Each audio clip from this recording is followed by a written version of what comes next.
My sister-in-law hated my allergic son. So much she left out peanut butter snacks in front of him because she was hungry. When I got angry, she sarcastically asked, well, did anything happen to him? I wasn't even going to react until she tried it again without me present. I reported her, and fast forward to today, police called to notify me that they found a map of our home and gasoline in her trunk. My kids are freakishly obsessed with my brother and his pregnant wife Megan. They were on speakerphone when they called asking to stay over for a week, and my kids immediately started clapping their hands. Please say yes, mommy. I had no idea she was planning on unaliving my son, so I smiled and told them to come over whenever. Everything was smooth sailing until Megan came home with groceries, cookies, crackers, cake fusion, all filled with peanuts. It immediately made my skin crawl. You see, my oldest son is extremely allergic, like can't breathe, vomiting, life-threatening allergic, and we learned that the hard way a few years back when we almost lost him. Oh, thanks, but my son is extremely allergic and I'm not too comfortable with having this stuff in the house. But instead of apologizing or immediately throwing them away, she just said she wouldn't eat it around him because she was having intense, gnawing pregnancy cravings that she needed to satiate. I wanted to scream, but instead I settled for making sure my son knew not to touch any of it, and that was that, until a week later. I woke up early to make breakfast for the entire house, but as I opened the fridge, I felt the blood drain from my face, because sitting right there on the second shelf was a plate of strawberries dipped in peanut butter left out without a container. And as my eyes jolted to the left, I spotted sandwiches that were practically drenched in peanut butter too. I was seething. This wasn't just my home, it was my son's too. So without hesitation, I grabbed a bin bag to throw everything into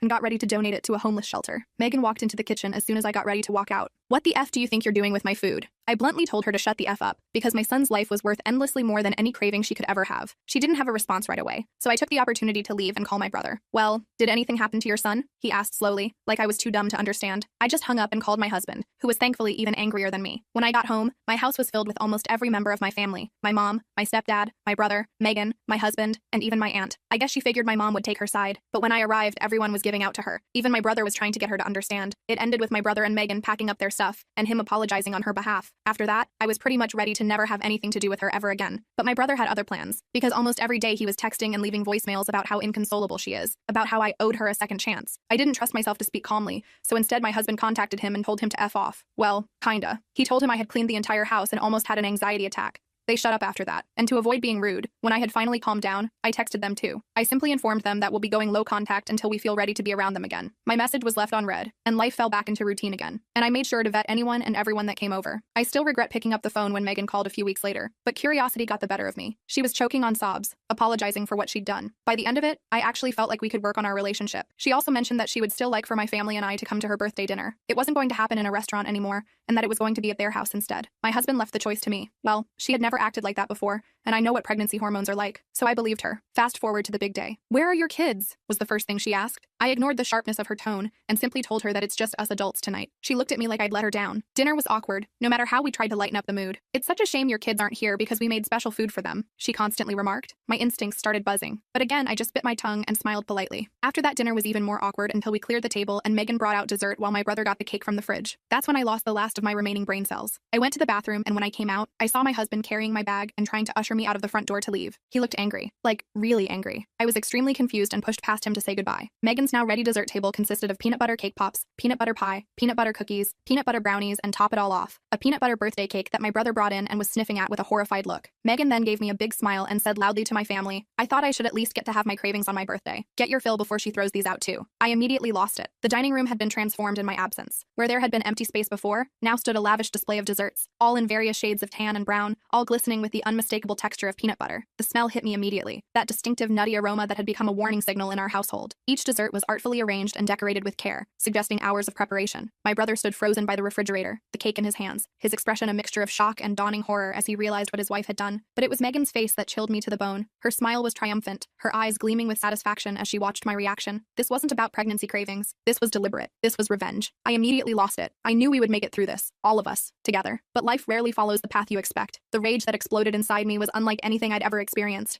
It was primal, protective, and all-consuming. Are you out of your mind? I screamed, my voice shattering the tense silence. You know about my son's allergy. You know this could kill him. My entire body was shaking, tears of fury springing to my eyes as I gestured wildly at the deadly display. This isn't about cravings. This is sick. What kind of person does this? My husband grabbed my arm, trying to pull me toward the door, but I was too enraged to move. You invited us here? Invited my children here? To surround them with something that could send them to the hospital? My brother had set down the cake and was standing between me and Megan, his face ashen with shock and shame. I didn't know, he kept repeating. I swear I didn't know she was was planning this. 3 months into our arrangement with Lily, things started getting complicated. My brother was spending more and more time at our house, often staying for dinner and helping with Lily's bedtime routine. It was nice seeing him bond with his daughter, but I could tell he was struggling with the whole situation. The transition hadn't been easy for any of us. After the peanut butter birthday incident, everything had happened so quickly. Megan's breakdown in the restaurant parking lot when we tried to leave, the police involvement when she followed us home, screaming accusations, the emergency psychiatric evaluation that revealed she was suffering from more than just pregnancy hormones, a dangerous combination of untreated mental illness exacerbated by the stress of pregnancy. Then came the court orders, the supervised visits, and finally, the temporary custody arrangement that placed baby Lily primarily with my brother, with us providing childcare while he worked. Our home had transformed to accommodate a newborn again, the portable crib in our bedroom, the changing table wedged into the corner of the living room, the bottles and formula and tiny clothes scattered everywhere. My kids had adapted remarkably well, especially my oldest son, who seemed to take special pride in being a protective cousin to little Lily. He would read to her every night, his voice soft and gentle as he showed her the pictures in his favorite books, careful to keep her tiny fingers from tearing the pages. I visited Megan yesterday, he told me one night after we'd put Lily down. Her doctors say she's stabilizing on the new medication, but she still has these episodes. We were sitting at the kitchen table, the house finally quiet after the chaos of dinner and bedtime routines. The soft hum of the baby monitor created a background soundtrack to our conversation. My brother looked exhausted, dark circles under his eyes, his shoulders slumped with the weight of everything that had happened. I pushed a mug of tea toward him, wishing there was something more substantial I could offer to ease his burden. What kind of episodes? I asked, washing bottles at the sink. The warm, soapy water swirled around my hands as I carefully scrubbed each bottle part, making sure no formula residue remained that could harbor bacteria. The repetitive motion was soothing, giving me something physical to focus on while processing my brother's words. Through the kitchen window, I could see the reflection of our concerned faces, ghostly images superimposed over the darkness outside. He rubbed his face tiredly. She gets fixated on you. Says you're trying to steal her baby and her husband. Says you planned this whole thing. His voice cracked slightly on the last sentence, and I turned from the sink to look at him directly. The kitchen light cast harsh shadows across his face, emphasizing how much weight he'd lost in the past months. The brother who had always been the family jokester, the one with the ready smile and easy laugh, now looked like a shell of himself. The unfairness of it all, that he was caught between his mentally ill wife and his innocent daughter, made my heart ache. A chill ran down my spine. Even locked away in a psychiatric facility, Megan was still obsessing over me. I felt goosebumps rise on my arms despite the warmth of the kitchen. The bottle in my hands nearly slipped as I imagined Megan in her hospital room, plotting and planning, her mind twisting reality into something unrecognizable. I remembered the calculated look in her eyes at the birthday dinner, the satisfaction as she revealed her peanut butter trap. That hadn't been impulsive. It had been premeditated, carefully designed to cause maximum hurt. The thought that she was now focusing that same calculated malice on creating elaborate conspiracy theories about me was deeply unsettling. You don't believe that, right? I asked, trying to keep my voice steady. Of course not, he said quickly. I know what's real now. I've seen it with my own eyes. He reached across the table and grabbed my hand, his grip firm and reassuring. I was blind before, he continued, his voice stronger now. I made excuses for her behavior, blamed it on the pregnancy, on stress, on anything but her. I couldn't see what was right in front of me. He glanced toward the ceiling, in the direction of the bedroom where his daughter slept peacefully. But Lily deserves better than that. She deserves the truth, even if it's painful. And the truth is, Megan is sick in a way that medication might not fully fix. 2 weeks later, I got a call from Dr. Patel, Megan's psychiatrist. She wanted to meet with me and my brother to discuss Megan's treatment plan. Apparently, Megan had been asking for family therapy sessions as part of her recovery. Dr. Patel's voice was professional but warm as she explained the situation. Megan has been making progress in individual therapy, she said, and she feels ready to begin addressing some of the family dynamics. I sat at the kitchen counter, phone pressed to my ear, absently watching my children playing in the backyard through the window. Lily was napping in her portable crib in the living room, her tiny chest rising and falling with each breath. The normalcy of the scene contrasted sharply with the conversation I was having. I don't think that's a good idea, I told my husband that night. Being in the same room with her after everything she's done, we were getting ready for bed. The familiar routine of brushing teeth and changing into pajamas, providing a comforting structure to end the day. My husband paused while folding back the comforter, looking at me with concern in his eyes. The bedside lamp cast a warm glow across our room, creating a cozy atmosphere that belied the seriousness of our conversation. You don't have to do it, he said, squeezing my shoulder. No one would blame you for keeping your distance. His touch was reassuring, his palm warm against my skin through the thin fabric of my nightshirt. I leaned into his hand, grateful for his unwavering support throughout this entire ordeal. He had been my rock, stepping up with the kids when I was overwhelmed, taking over Lily's care when I needed a break, never once complaining about the upheaval our lives had undergone. But my brother was desperate for some kind of resolution. Please, he begged when he called the next day. Dr. Patel thinks it might help her recovery. Just one session. His voice over the phone was pleading, a note of desperation that tugged at my heart despite my reservations. I could picture him pacing in his apartment, phone clutched tightly, hoping I would agree. He had lost so much already. His marriage, his home, his vision of what his family would be. How could I deny him this chance at some kind of healing, however small? Against my better judgment, I agreed to one meeting. My husband thought I was crazy, but I couldn't help feeling a tiny bit of sympathy for Megan. Mental illness is a terrible thing, and postpartum psychosis isn't something anyone chooses. The morning of the meeting, I stood in front of my closet, staring blankly at my clothes, unsure what one wears to meet with someone who had deliberately endangered your child. I settled on a simple blue sweater and jeans. means. Neutral, unremarkable. Nothing that could be interpreted as provocative or judgmental. My husband kissed me goodbye at the door, his eyes worried. "Call me if you need anything," he said. "I can be there in 20 minutes. I nodded, grateful for the safety net, and headed to my car with a knot of anxiety tightening in my stomach. The psychiatric facility was depressing, all beige walls and squeaky linoleum floors. Dr. Patel met us in a small conference room, explaining that Megan would join us shortly. The antiseptic smell hit me as soon as I walked through the security doors,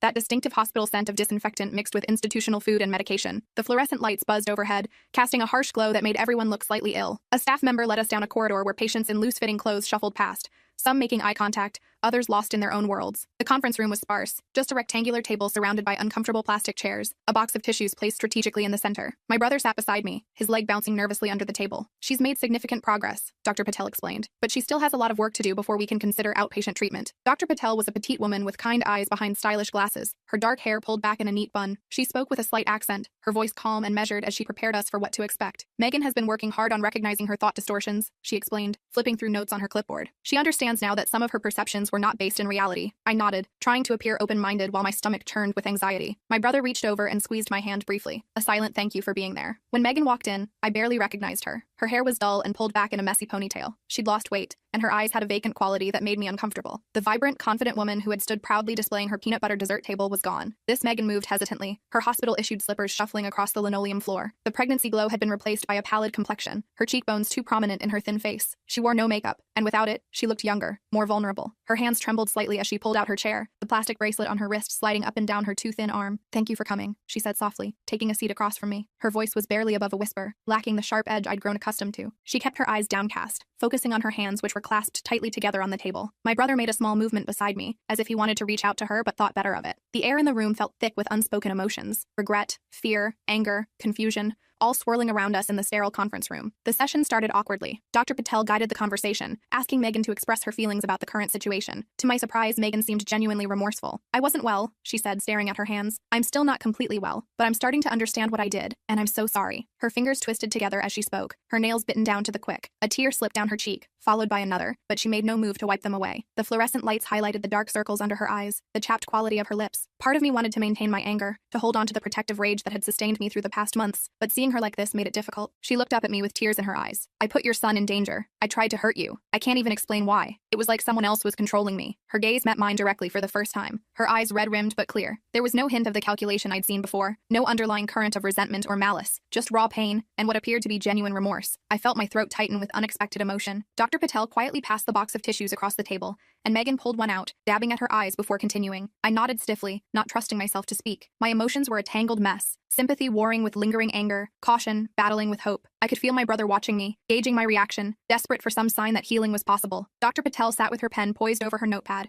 her expression neutral but attentive. The clock on the wall ticked loudly in the silence, marking the seconds as they stretched between us. "And now you're taking care of my baby," she continued, her voice cracking. "After everything I did to you, you're a better person than I could ever be." She gestured helplessly, her thin shoulders hunching forward as a sob escaped her. "Lily deserves someone like you in her life, someone stable and kind and normal." The raw honesty in her voice was disarming. This wasn't the calculated manipulation I'd come to expect from her. This seemed like genuine self-awareness, painful and unvarnished. My brother reached across the table toward her, stopping just short of touching her hand. "We're all trying to do what's best for Lily," he said gently, "including you, by getting help." By the end of the session, I felt emotionally drained but somewhat hopeful. Maybe Megan really was getting better. Maybe someday we could actually have a normal family relationship. The hour had passed more quickly than I expected, filled with difficult conversations about boundaries, expectations, and the long road of recovery ahead. Dr. Patel had skillfully guided us through potential landmines, stepping in when emotions ran high, encouraging honest communication without allowing blame to dominate. By the time we reached the end, the atmosphere in the room had shifted from tense to cautiously optimistic. My brother looked more relaxed than I'd seen him in months, some of the perpetual worry easing from his face. Dr. Patel seemed pleased with how things went. "This is excellent progress," she said. "Megan, would you like to say anything else before we end?" She closed her notebook and placed her pen down, signaling that our official session was drawing to a close. Megan straightened in her chair, smoothing her hands over her hospital-issued pants. She seemed to gather herself, taking a deep breath before speaking. The transformation was subtle but noticeable, a slight squaring of her shoulders, a more focused quality to her gaze. Megan looked directly at me. "I just want to know how Lily is doing. Is she happy?" The question hung in the air between us, simple yet loaded with meaning. This was the heart of it all, not the conflict between us adults, but the well-being of the innocent baby caught in the middle. I saw genuine maternal concern in Megan's expression, a flicker of the mother she might have been under different circumstances. It was the most normal, healthy reaction I'd seen from her. Something in her voice made me uneasy, but I pushed the feeling aside. There was a slight intensity to her question that triggered a warning bell deep in my subconscious, but I dismissed it as my own lingering distrust. After all, it was perfectly natural for a mother to want to know about her child's happiness. I was being hypervigilant, seeing threats where there were none. Or so I told myself. She's doing great. She's starting to smile a lot, especially at her cousins. My oldest son reads to her every night. I pulled out my phone, scrolling to a recent photo of Lily and her bouncer. Her tiny face lit up with a gummy smile as my son made silly faces at her. It was a sweet moment I'd captured just yesterday, evidence of the loving environment we were providing. I held the phone toward Megan, offering this small connection to her daughter's daily life. A strange expression crossed Megan's face at the mention of my son, but it disappeared so quickly I thought I might have imagined it. For just a fraction of a second, something dark flickered behind her eyes, a tightening around her mouth, a hardening of her gaze, but it vanished almost instantly, replaced by a tremulous smile as she looked at the photo of her daughter. My brother didn't seem to notice. His attention focused on the picture of Lily, his expression softening with paternal pride. Dr. Patel was making a note in her file, her head bent over her clipboard. I was the only one who had seen it, that momentary slip in Megan's carefully constructed facade of recovery. As we were leaving, Megan asked if she could hug me. I hesitated but allowed it. Her arms were bony,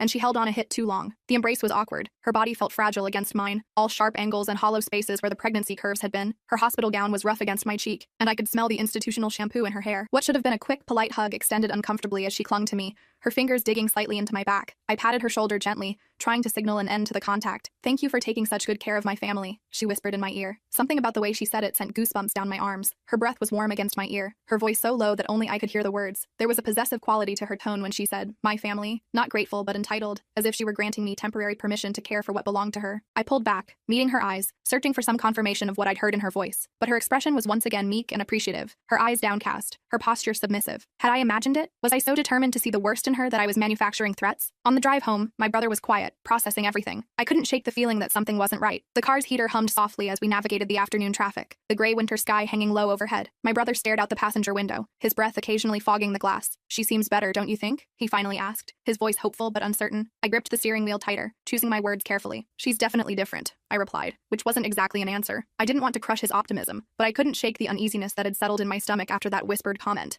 that fleeting dark expression. My instincts were screaming caution, but I had no concrete evidence to justify my concerns. Just a feeling, a momentary glimpse behind a mask. Was that enough reason to doubt Megan's recovery? Or was I being unfair, unable to believe that someone who had hurt us could genuinely change? A week later, Megan started calling our house. At first, it was just to talk to my brother when he was over, which seemed reasonable. Then she asked to speak to Lily, which was odd since Lily was only 4 months old and couldn't exactly have a phone conversation. I would hold the phone near Lily while Megan cooed and baby talked. The first few calls seemed innocent enough. Megan asking about Lily's day, singing little songs to her, making the gentle nonsense sounds that parents use with infants. I would cradle the phone near Lily's ear, watching as the baby's eyes widened at the sound of her mother's voice. Sometimes Lily would gurgle or coo in response, and Megan would gasp with delight on the other end of the line. These moments felt normal, healthy even. A mother connecting with her child despite difficult circumstances. My brother would watch these phone calls with a mixture of sadness and hope, his expression softening whenever Lily seemed to respond to Megan's voice. Then she started calling when my brother wasn't there, asking detailed questions about Lily's routine, what she ate, when she slept, who held her. Again, not completely unreasonable for a mother separated from her baby, but something about it made me uncomfortable. The calls began coming at predictable times. During Lily's morning bottle, before her afternoon nap, right after her evening bath. Megan would ask increasingly specific questions. What temperature is her formula? Which side of the crib does she prefer? Does she still startle at loud noises? Who picked out that yellow onesie she's wearing? Some questions seemed innocent enough, but the sheer volume and specificity began to feel intrusive, as if Megan was cataloging every detail of Lily's life without actually being present for it. More concerning were the questions about who was caring for Lily, how often my oldest son held her, whether my husband gave her bottles, if my mother had visited. The focus on who had access to Lily set off warning bells in my mind. "She's just trying to stay connected," my brother explained when I mentioned it. "Dr. Patel says it's important for her recovery." We were standing in the kitchen, Lily asleep in her swing nearby, the gentle mechanical whirring providing background noise to our conversation. My brother looked better than he had in weeks. He'd gained back some weight. The perpetual worry lines around his eyes had softened. He was invested in Megan's recovery, clinging to each sign of improvement like a lifeline. I didn't want to take that hope away from him, but I couldn't ignore the growing knot of unease in my stomach. I tried to be understanding. Really, I did. Then the gifts started arriving. The first package arrived on a Monday morning, a beautifully wrapped box with a silver bow and a card addressed to Lily. Inside was a delicate pink dress with matching booties, clearly expensive and exactly Lily's size. "For my beautiful girl, all my love, Mommy," the card read. It seemed like a sweet gesture, a way for Megan to participate in her daughter's life from a distance. My brother was touched, carefully hanging the dress in Lily's closet for a special occasion. First, it was just baby clothes and toys for Lily, which was fine. Then Megan sent presents for my kids, expensive video games, trendy sneakers, things I knew my brother couldn't really afford on his salary. The packages increased in frequency and expanded in scope. A limited edition of the video game my middle child had mentioned wanting. The exact brand of basketball shoes my youngest had seen in a commercial. Art supplies for my daughter that were professional grade and must have cost a small fortune. Each gift was perfectly targeted to the recipient's interests, suggesting Megan had been paying very close attention during her time in our home, or that she was getting detailed information from someone. The gifts always came with handwritten notes expressing gratitude for helping with Lily,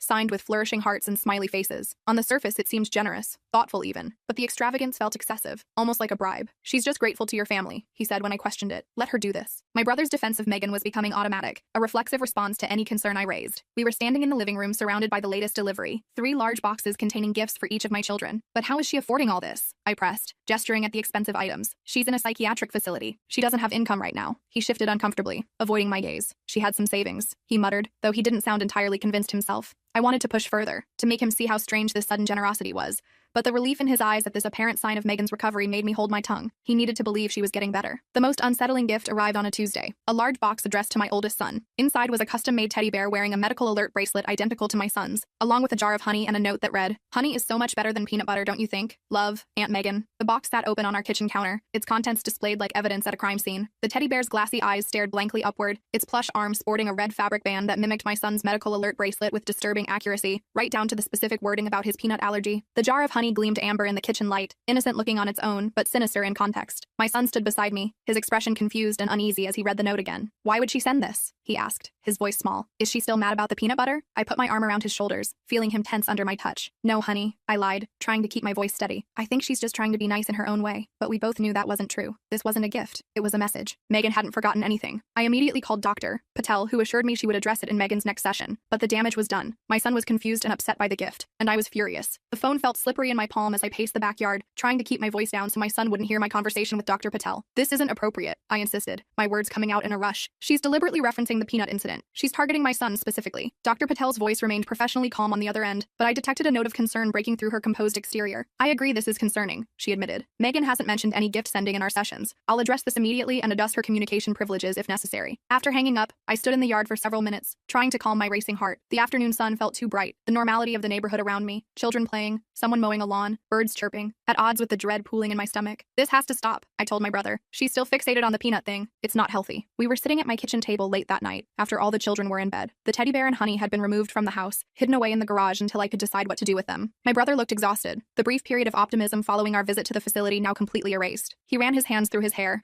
leaving it standing up in disheveled spikes. "I'll talk to her," he promised, his voice hollow, "and to Dr. Patel. Maybe this is just a setback." I reached across the table and squeezed his hand, feeling a surge of sympathy despite my anger. He was caught in an impossible situation, torn between the mother of his child and the safety of his family. "It's not your fault," I told him gently, "but we need to be realistic about what's happening here." He agreed to talk to her, but the gifts kept coming, each one slightly more inappropriate than the last. A cookbook titled Allergy-Free Baking, with all the peanut-free recipes highlighted in yellow. A set of kitchen towels embroidered with bees and honey pots. A custom doormat that read, "No nuts allowed," that showed up on our porch one morning. Each new delivery felt like a violation, an unwelcome reminder that Megan was thinking about us, specifically about my son's allergy, with disturbing regularity. The cookbook arrived in a cheerful yellow gift bag with tissue paper, looking innocent enough until I flipped through it and found every peanut-free recipe marked with neon highlighter, Megan's handwriting in the margins noting which ones the allergic one might enjoy. The bee-themed kitchen towels came next, 3 of them neatly folded in a box with a card that read, "Be careful what you eat," with a winking emoji. The doormat was the most brazen, delivered by a custom gift company whose confused driver had no idea of the context behind the seemingly innocuous message. Each item on its own might have seemed thoughtful to an outsider, a considerate acknowledgement of a family member's medical condition. But I knew better. These weren't gifts, they were taunts. I started returning the packages unopened, which only escalated things. Megan began calling at all hours, sometimes just breathing on the line when I answered. My brother insisted she was still recovering, that we needed to be patient. The phone would ring at 2 a.m., 4 a.m. during dinner, in the middle of my children's homework time. Sometimes when I answered, there would be a click and then silence. Other times, I could hear breathing on the other end, steady and deliberate, but no words. Occasionally, Megan would speak, her voice syrupy sweet, asking about Lily, about my children, about what we'd had for dinner that night. The calls left me feeling watched, as if she could somehow see into our home. I started unplugging the landline at night, screening all calls through voicemail during the day. My brother looked increasingly haggard as the situation deteriorated, caught between defending Megan to me and trying to set boundaries with her that she repeatedly ignored. Then came the day my brother found Megan's journal. He was going through her belongings at their apartment, preparing to move out,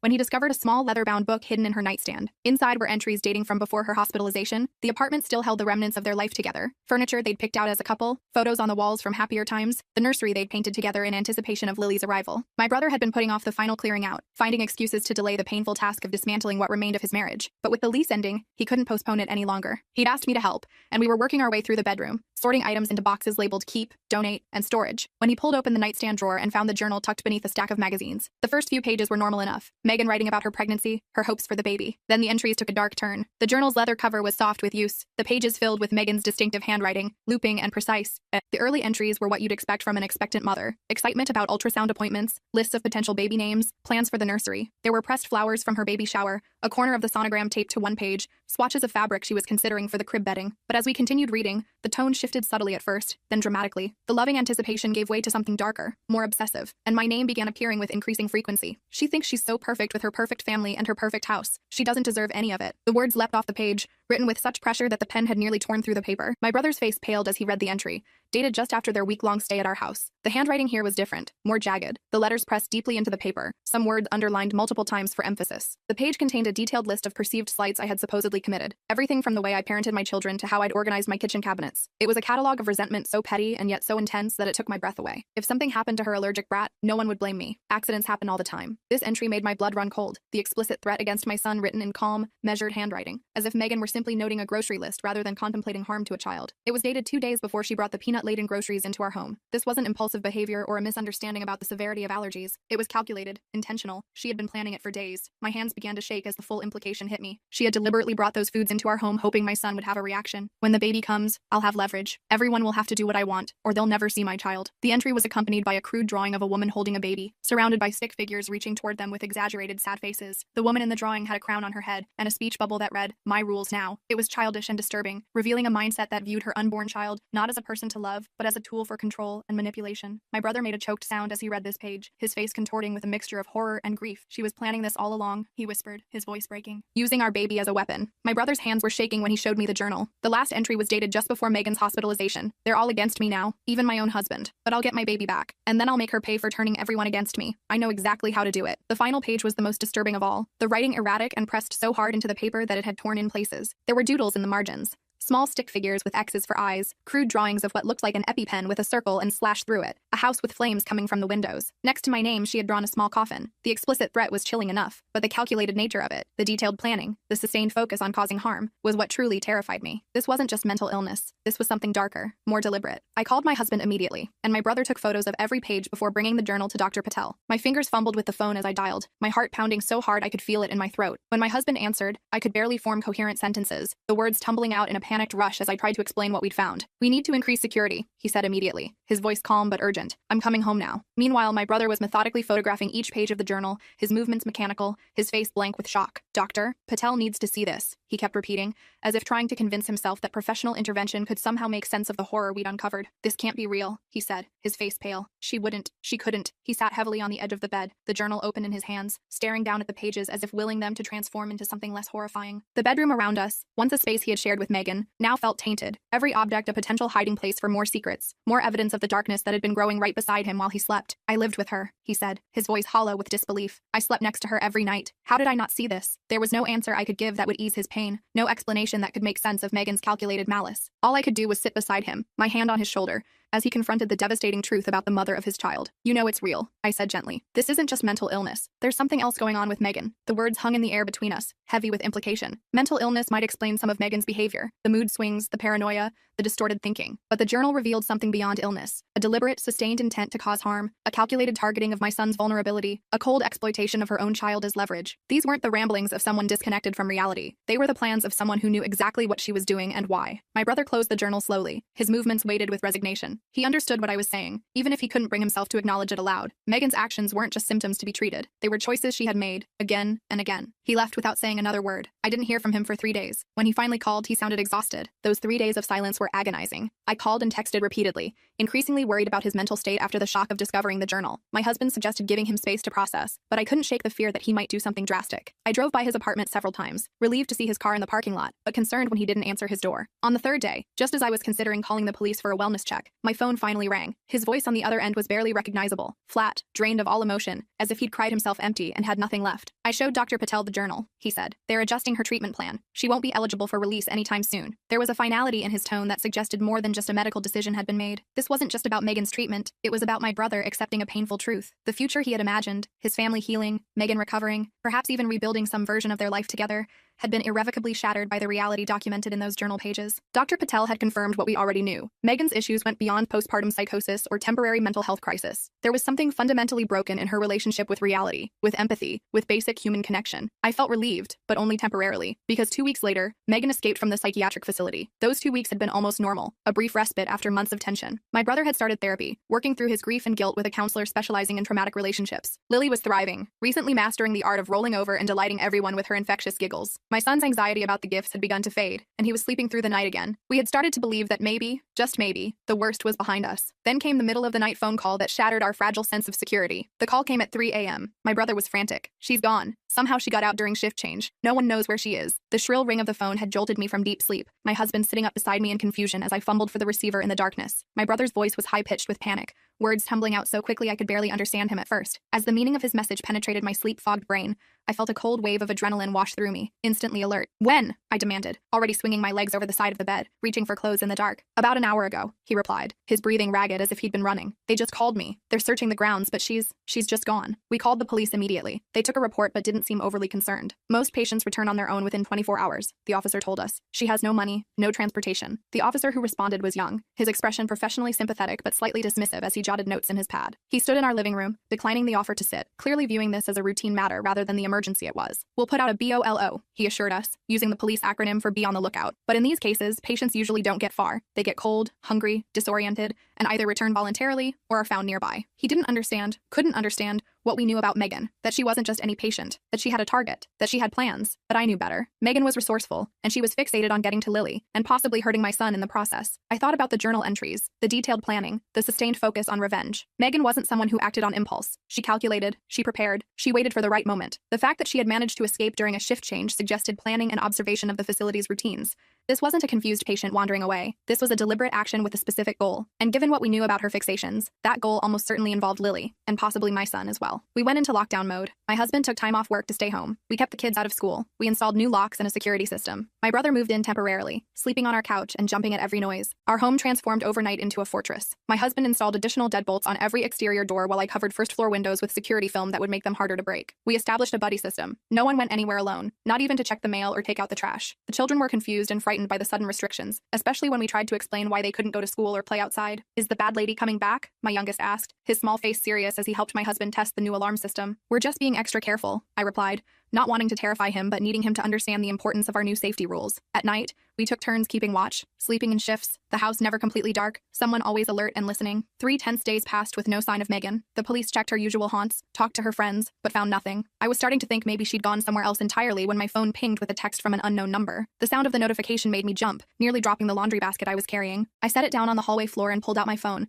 expecting a message from school about the children's missed days, or perhaps an update from the police. Instead, the words on the screen made my blood freeze in my veins. "I see you've redecorated my nursery. Don't worry, I'll fix it when I come home." I nearly dropped the phone. She was watching our house. The police traced the text to a burner phone purchased at a convenience store about a mile from our home. Security footage showed Megan buying the phone, along with hair dye and a baseball cap. She looked nothing like the fragile woman I'd seen in the psychiatric facility. She looked determined, focused. The security footage was grainy but unmistakable. Megan stood at the counter of the convenience store, cash in hand, her posture confident and relaxed. Gone was the hunched, uncertain body language of the hospital. She moved with purpose, chatting casually with the clerk as she made her purchases. She dyed her hair a dark brown and wore it pulled back under a plain baseball cap, but her face was clearly visible when she glanced up at the security camera, almost as if she wanted to be seen, wanted us to know she was functioning perfectly well outside the facility walls. The officer showing us the footage pointed out other items she'd purchased, a prepaid debit card, a large bottle of water, a map of the local area. "She's planning to stay nearby," he concluded, his tone now appropriately serious, "and she wants you to know it." We decided to set a trap. With the police on board, we made a show of packing up the car, loading the kids and Lily inside. My brother drove them to my mom's house while I stayed behind, hidden, with 2 officers stationed outside. The plan was carefully orchestrated, designed to create the impression that the house would be empty for several hours. We made sure to be visible through the front windows as we packed overnight bags, loaded them conspicuously into the car, and had loud conversations about visiting my mother. My brother strapped Lily into her car seat with deliberate slowness, making sure anyone watching would see the baby leaving. The children, briefed on their roles but not on the real danger, played along perfectly, excitedly climbing into the vehicle with their backpacks and favorite stuffed animals. Once they departed, I slipped back inside through the garage entrance, where I wouldn't be visible from the street. 2 plainclothes officers positioned themselves in unmarked cars with clear views of our property,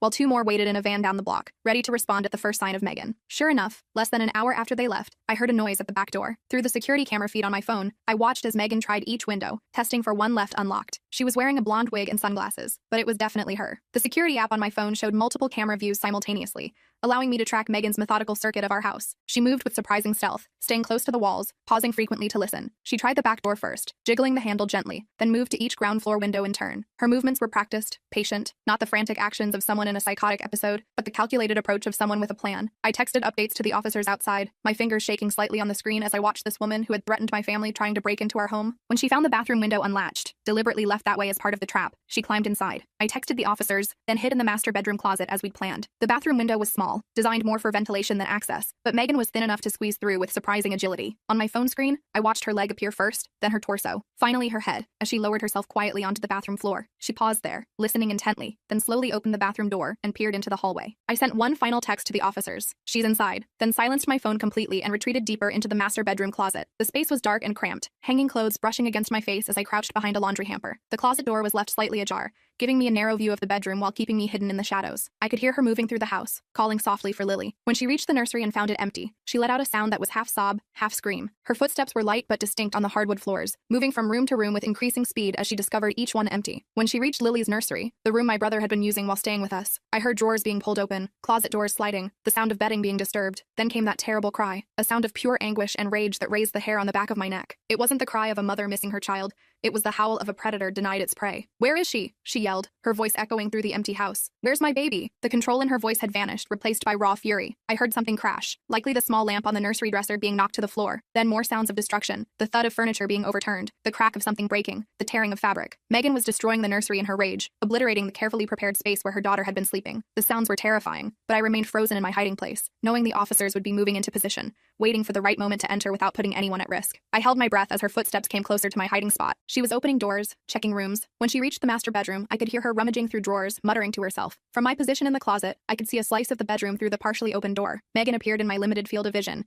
yanking open dresser drawers and emptying their contents onto the floor. She was talking continuously under her breath, a stream of invective and accusation that chilled me to the bone. "Think you can hide her from me, my baby, my family, turn everyone against me? Think you're so perfect?" Her movements were jerky but purposeful as she systematically searched the room, checking under the bed, behind the curtains, inside the bathroom. She was working her way methodically toward the closet where I hid, her voice growing louder, more agitated with each passing second. Then the closet door flew open, and there she was. Her eyes widened in surprise, then narrowed with hatred. The sudden flood of light as the door swung wide momentarily blinded me. When my vision cleared, Megan was standing in the doorway, her disguise partially abandoned, the blonde wig askew, sunglasses pushed up on her head, revealing her true hair which had been roughly chopped short. Her face was thinner than I remembered, her cheekbones sharp beneath skin stretched tight with tension, but it was her eyes that truly frightened me, pupils dilated, gaze intense and burning with a hatred so pure it seemed to radiate heat. For a split second, we stared at each other in mutual shock, the hunter and the hunted, roles suddenly reversed from what she had expected. "You!" she spat. "You took everything from me." Her voice was low and venomous, dripping with a rage that had clearly been festering for months. She stood blocking the closet doorway,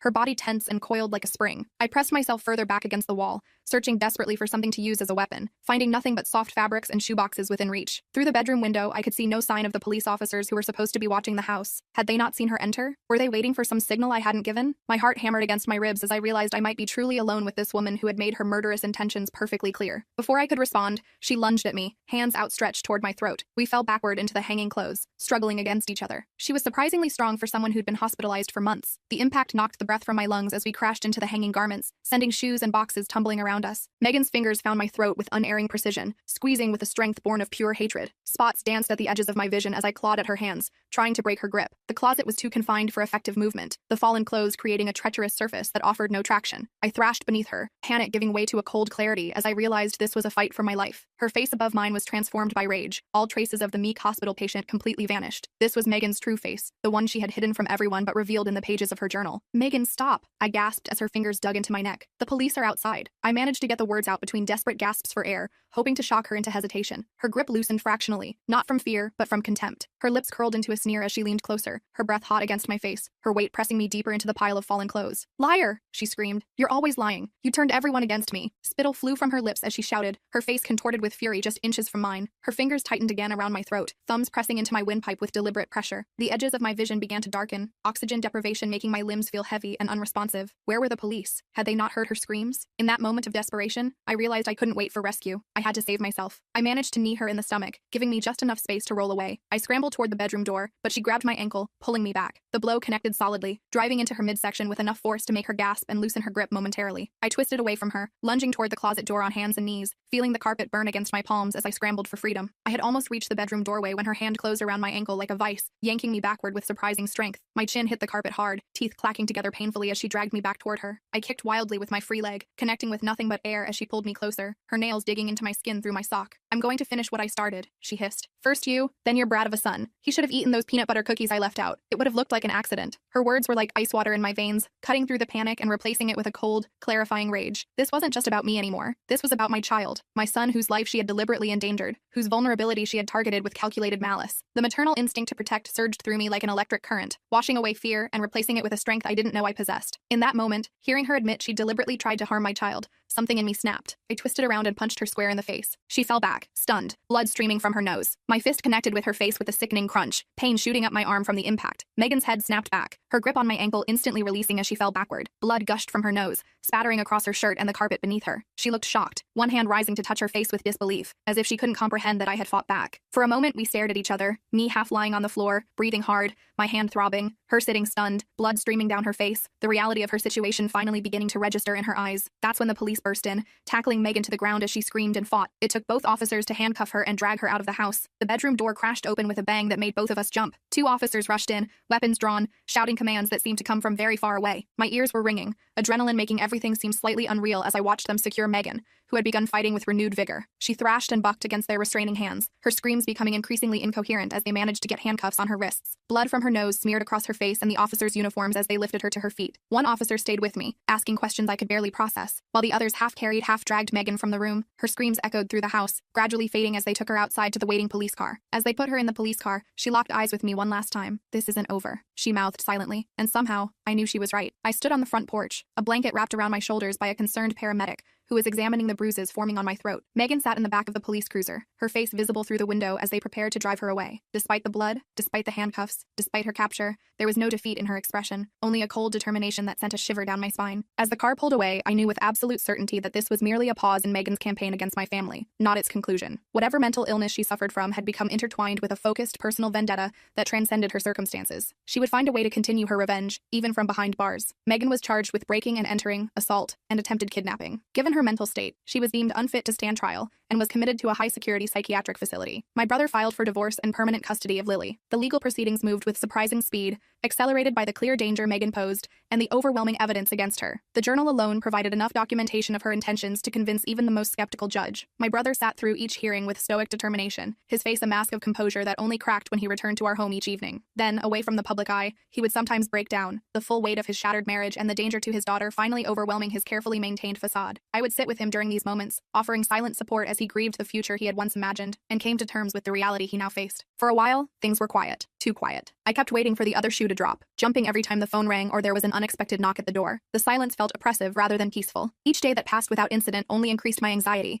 like the stillness before a storm. I found myself checking and rechecking the locks, testing the security system multiple times a day, scanning the street for unfamiliar cars or faces. Sleep became elusive, my nights punctuated by startling awake at the slightest sound, heart racing, convinced that somehow Megan had found a way back into our lives. My husband tried to reassure me, pointing out the security measures we'd taken, the legal barriers now in place, but he didn't fully understand the depth of my certainty that Megan wasn't finished with us. I had seen it in her eyes, that final promise mouthed through the police car window. This wasn't over. 6 months passed. Lily was thriving, growing into a happy, chubby baby who adored her cousins and had my brother wrapped around her little finger. He'd found a small apartment nearby and was getting back on his feet, though Lily still spent most days with us while he worked. Watching Lily develop brought joy back into our home. She had started crawling, a determined army-style commando crawl that could get her across a room with surprising speed. Her first tooth had appeared, followed quickly by a second, her proud grin showing off the tiny white nubs whenever she smiled. My children doted on her, including her in their games, reading her stories, arguing good-naturedly over whose turn it was to feed her. My oldest son was especially protective, keeping a watchful eye on her during playtime, making sure she didn't put anything dangerous in her mouth. My brother visited every evening after work, his face lighting up when Lily squealed with delight at his arrival. Slowly, gradually, we were building a new normal, a family reshaped by trauma, but healing together. I was just starting to relax when the letters began arriving. Not at our house. Megan wasn't allowed to contact contact us directly. Instead, they went to my workplace, my children's school, our neighbors, local businesses. Anonymous letters claiming I was abusing Lily, that I had a history of violence, that I was mentally unstable. The first letter appeared in my work mailbox, a plain white envelope with no return address. Inside was a single sheet of paper, the text printed in a generic font to avoid handwriting identification. Did you know the woman caring for baby Lily Jones has violent tendencies? Ask her about attacking a pregnant woman. My hands shook as I read it, immediately recognizing Megan's twisted version of our confrontation. The next day, my son's teacher called me aside at pickup, awkwardly showing me a similar letter that had been sent to the school. Then came the calls from neighbors, from the children's pediatrician, from the local grocery store where we shopped weekly. Each letter contained slightly different accusations, all designed to cast doubt on my character and suggest I was a danger to Lily. Some people ignored them. Others gave us strange looks. A few called Child Protective Services, who had to investigate each claim, no matter how ridiculous. The investigations were humiliating, even though most people who knew us dismissed the letters immediately. A social worker named Tamara came to our home, apologetic but professional as she explained that they were required to follow up on every report concerning a child's welfare. She interviewed each family member separately, inspected our home, checked Lily for any signs of neglect or abuse. Finding nothing but a well-cared-for baby in a loving environment, she closed the case quickly. But the damage was done. The seed of suspicion had been planted in our community. I noticed parents at school pick up keeping their distance, conversations at the supermarket becoming stilted and brief. The letters had achieved their purpose, isolating us, marking us as somehow suspect. Tamara, our original caseworker, assured us she knew the claims were bogus, but she still had to follow protocol. She sat at our kitchen table, her file open before her, expression sympathetic as she explained the situation. I know these allegations are false, she said, accepting the cup of coffee I offered. But each new report requires a new investigation. It's the law. She was a kind woman in her 50s with salt and pepper hair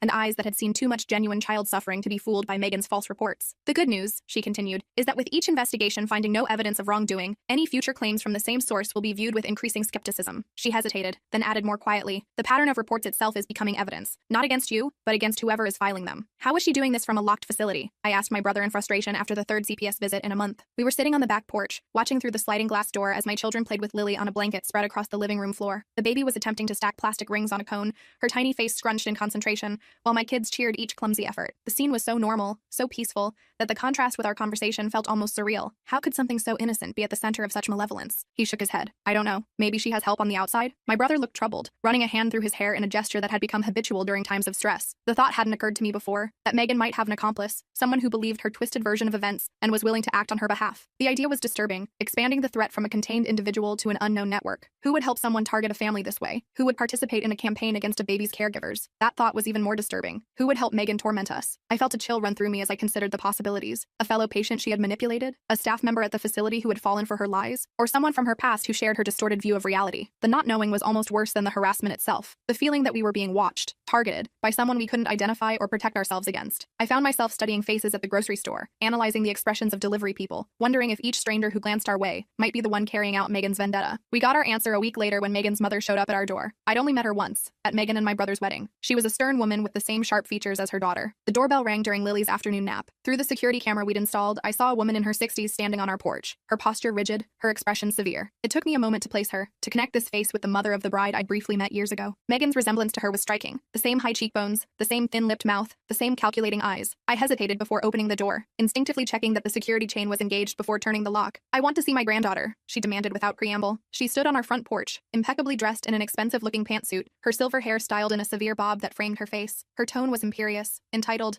as if she were a queen demanding tribute rather than a grandmother requesting a visit. There was no greeting, no acknowledgement of the unusual circumstances, no recognition of the harm her daughter had caused our family, just a demand, issued with the expectation of immediate compliance. I stood firmly in the doorway. I'm sorry, but that's not possible right now. My brother has full custody, and he's not here. The security chain remained in place, creating a barrier between us that seemed to irritate her further. Her eyes narrowed as she assessed me, gaze sweeping from my face to my casual home clothes, making me acutely aware of my messy ponytail and the baby food stain on my shirt sleeve. I resisted the urge to smooth my hair or explain the stain, refusing to be intimidated by her obvious disapproval. Her eyes narrowed. Megan told me what you did to her, how you've turned everyone against her and stolen her baby. The accusation was delivered with such conviction that for a moment I was speechless. The parallel to Megan's delusions was striking. The same narrative of victimhood, the same casting of me as the villain, the same inability to acknowledge reality. It was as if I were speaking to Megan herself, just an older version. The realization sent a chill down my spine. This wasn't just a concerned grandmother. This was the source of Megan's distorted worldview, the original template for her daughter's manipulation tactics. That's not what happened, I said, trying to stay calm. Megan is very ill. She needs help. I kept my voice level, aware that escalating the situation would only reinforce her narrative of me as the aggressor. Behind me, I could hear Lily beginning to stir from her nap, making the soft cooing sounds that usually preceded full wakefulness. I shifted slightly, blocking more of the doorway, instinctively moving to protect the baby from this woman who shared blood with her, but who clearly shared Megan's distorted perception of reality as well. The only sick person here is you, she snapped, Megan warned me about you. Said you'd try to poison me against her too. Her voice rose with each word, color flooding her cheeks as her composure began to crack. The resemblance to Megan in the midst of one of her rages was uncanny.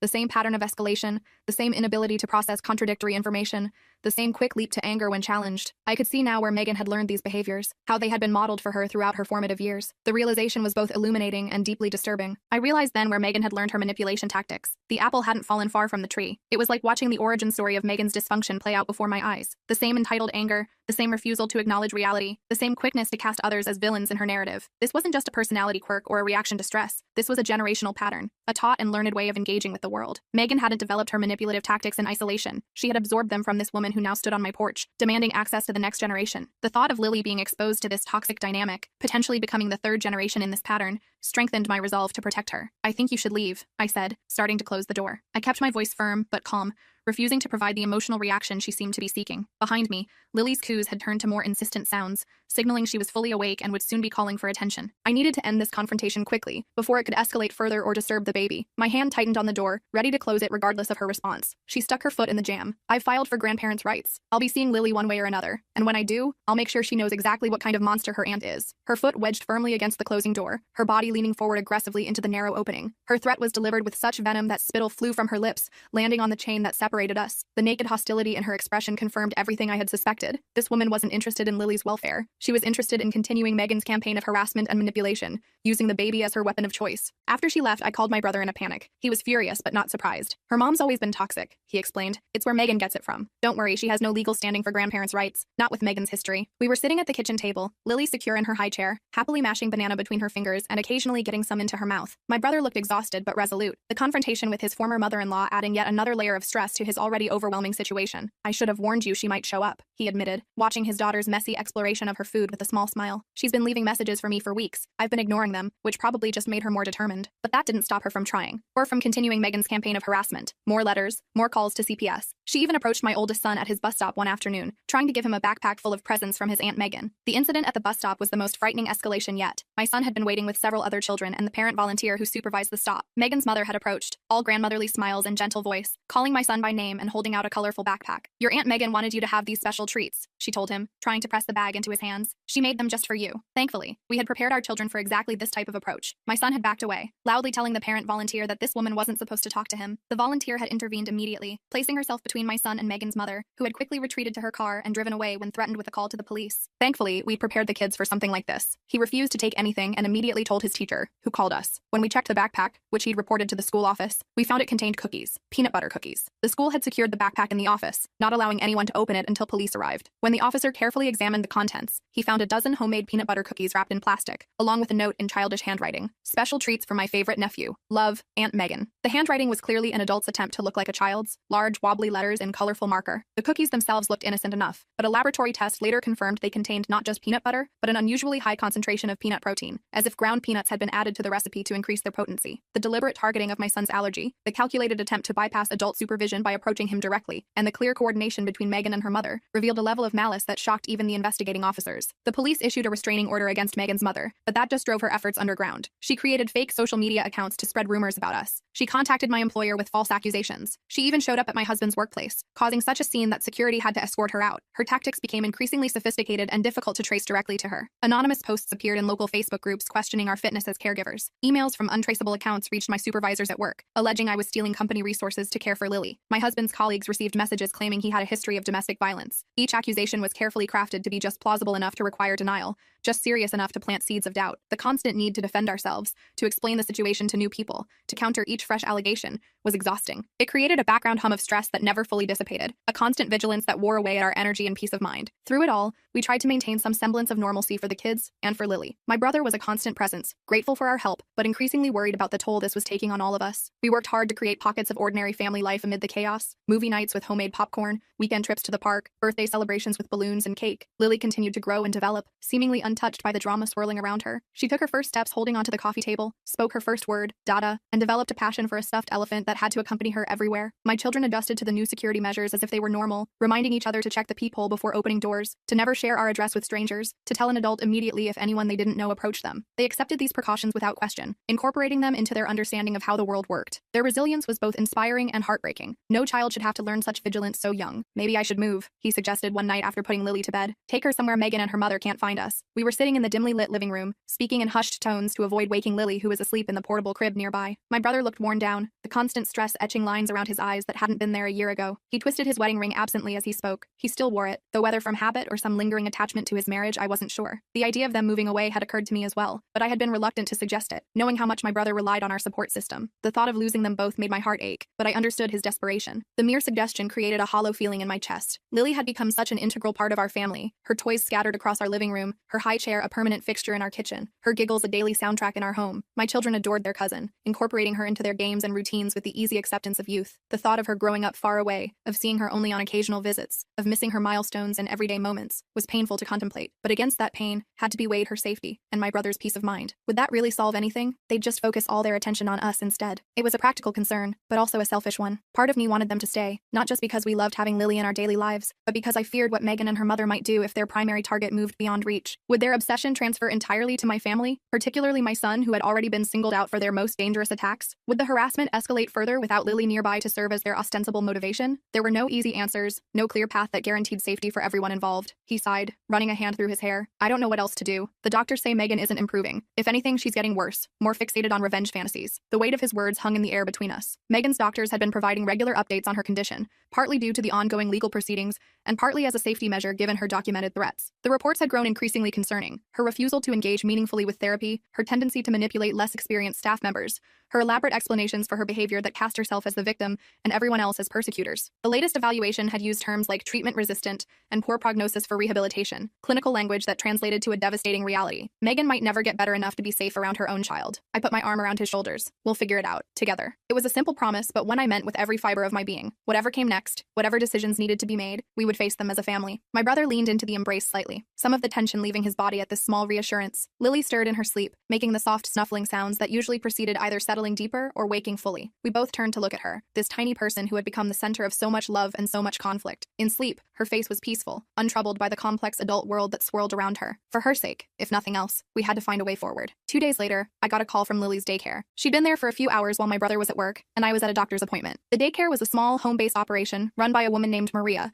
who had been caring for children in the neighborhood for over 20 years. We had chosen it carefully, attracted by the small number of children, the secure fenced yard, and Maria's warm but no-nonsense approach to childcare. She had been fully briefed on the situation with Megan and had strict protocols in place about who could pick up Lily. The caller ID showing the daycare's number in the middle of the day sent an immediate surge of adrenaline through my system. Someone tried to pick up Lily, the director said, her voice shaking. She had ID saying she was you, but Melissa recognized her from the photo you provided of Megan's mother. Maria's voice was usually calm and steady, her years of experience giving her an unflappable demeanor in most childcare crises. The tremor in her words now indicated just how serious the situation was. Melissa was Maria's assistant, a college student studying early childhood education, who helped during the busier hours of the day. The fact that she had recognized Megan's mother from the security photos we had distributed to anyone who cared for Lily was a testament to how seriously they had taken our warnings. My blood ran cold. Is Lily okay? The question came out in a rush, my heart pounding so hard I could feel it in my throat. I was already grabbing my keys, heading for the door, phone pressed to my ear as I moved. The doctor's office where I'd been waiting faded to background noise, the receptionist's concerned look barely registering as I hurried past. Nothing mattered except getting to Lily, confirming with my own eyes that she was safe. She's fine. We called the police, but the woman left before they arrived. Maria's voice steadied somewhat as she assured me of Lily's safety. Melissa noticed something off about the ID right away. It looked real, but the birth date didn't match what we have in our records for you. When she asked for additional identification, the woman got flustered and tried to insist we were wasting time, that you were in a hurry. That's when Melissa recognized her and I called the police. In the background, I could hear the normal sounds of the daycare. Children playing, a cartoon theme song, the clatter of toys, ordinary sounds that now seemed precious in their normalcy, a reminder of the innocent world we were fighting to preserve for Lily. I rushed to the daycare, called my brother, and brought Lily home, my hands shaking so badly I could barely buckle her car seat. This had gone beyond harassment. They were trying to kidnap Lily now. The drive from the daycare to our house was the longest 15 minutes of my life, though in reality, I probably broke several speed limits getting there. Lily sat in her car seat, babbling happily and playing with a small stuffed rabbit, completely unaware of how close she had come to being taken. I kept glancing at her in the rearview mirror, reassuring myself that she was really there, really safe. My brother met us at the house, having left work the moment I called. His face was ashen as I recounted what had happened, his hands shaking as he lifted Lily from her car seat and held her close, burying his face in her curls as if to convince himself she was truly unharmed. The police took it seriously this time. They increased patrols in our neighborhood and issued another restraining order against Megan's mother, but we knew paper wouldn't stop her. The officers who responded were thorough and concerned,